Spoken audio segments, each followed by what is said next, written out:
Yan, mag-start na po tayo. Humusok na po yung kawali natin. Naglagay lang po ako ng konting asin. Yan. Para iwas, ano po yan, dikit. So, prituin po natin tong kikiam at squid ball. Yan.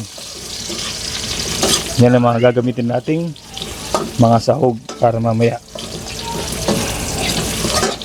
So, ang gusto lang natin mangyari dyan, maprito ang ating mga sahog. Itong squid ball at kikiam. Masarap niyan kumuha ng sukang sausawan. O kaya bili ka ng sausawan sa mga nagpipishball. Yan, pwede na yan. Solve na yan, yung merienda. Makalipas po ang ilang minuto, kung titignan niyo po, may brown na po yung mga pinaka-outer layer nila. So, sign na pwede natin silang i-set aside. Sarap ng amoy, grabe oh. Yan. Set aside natin.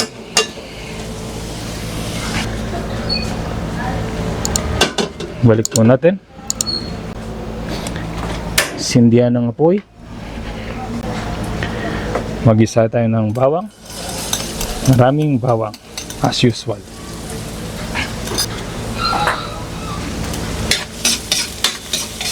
I-brown natin yung bawang para mas masarap ang natin, merienda natin.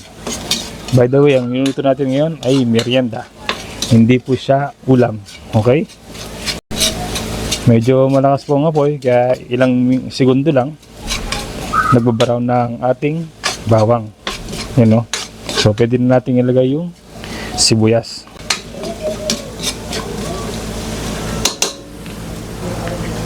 Ito ang ating sibuyas. Yan, gisa-gisa lang natin yan hanggang lumambot na sila.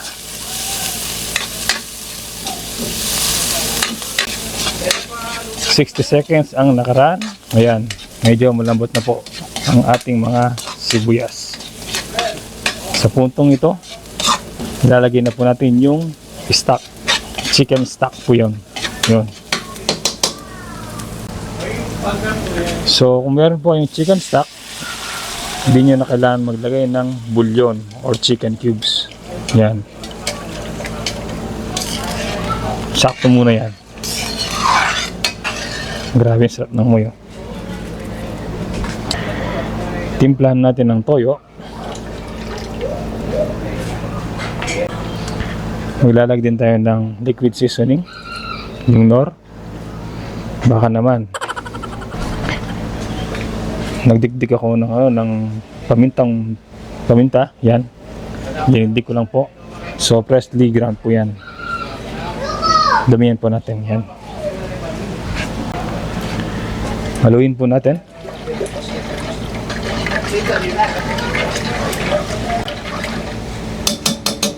Tapos takpan natin. Ayan natin siyang kumulo. Balik po tayo. Ayan, balikan po natin. Yun, kumukulo na. Nanalo yan. So, tikman po natin tong sabaw para ma-adjust natin yung lasa niya.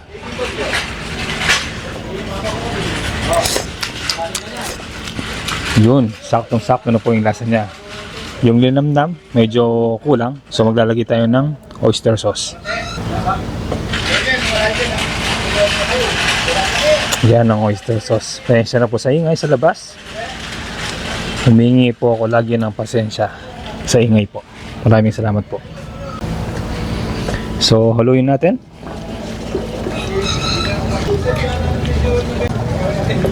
Yan.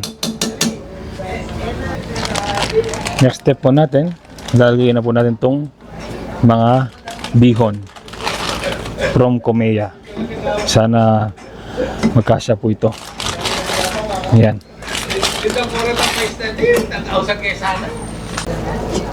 So, takpan natin ng mga ilang minuto.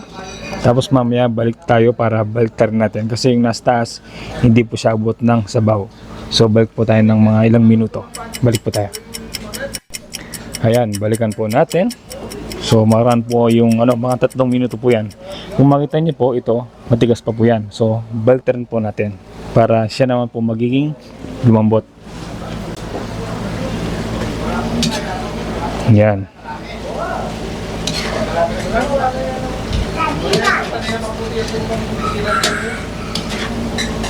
Grabe, sarap oh.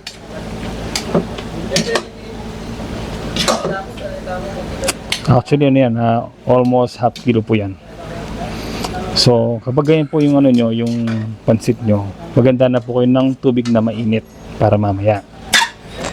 So sa puntong ito, lalagay ko po yung natitirang tawag dito, chicken stock. Yan, ito po yung natitirang chicken stock. Pero magpiprepare na po ako ng mainit na tubig. Yan, takpan natin ulit. Hintayin natin lumambot yan. Balik po tayo mamaya. Ayan, balikan po natin. Yun o, panalong sarap po. So, kulang po ng tubig. Ito po yung ating mainit na tubig. Lalagay po tayo. Yan. Tapos, sabay na rin po natin tong carrots. Yan.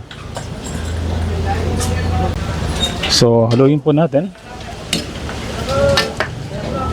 Yung panalo. So, dagdag lang po kayo ng tubig. Ipitink po lang po. Yan, ganyan lang po.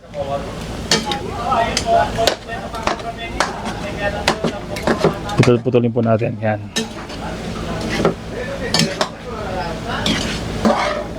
So, haluin lang natin siya ng mabuti. Yan o. Kapag completely nahalo na po yan, takpan po natin ulit. Okay? Hintayin po natin lumabot ng carrots.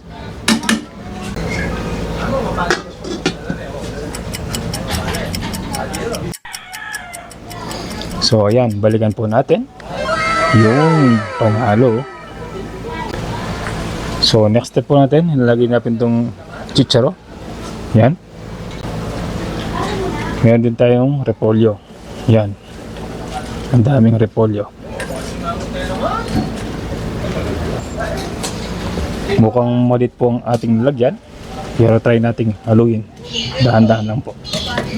Yan. Ganyan lang po.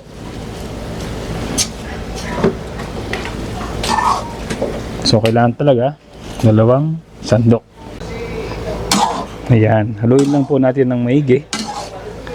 Medyo mayroon pong haluin kasi medyo marami. Parang crowded po ang ating lalagyan, yung kawali. Pero carry naman po. Yan o. So pagkatapos mahalo ng maigi yan, lalagay naman po natin yung mga ibang ingredients natin. Actually, patapos na po tayo. Okay? Yan. Lalagay po natin tong mga kikiam at squid ball. Yan o. Ang dami nila.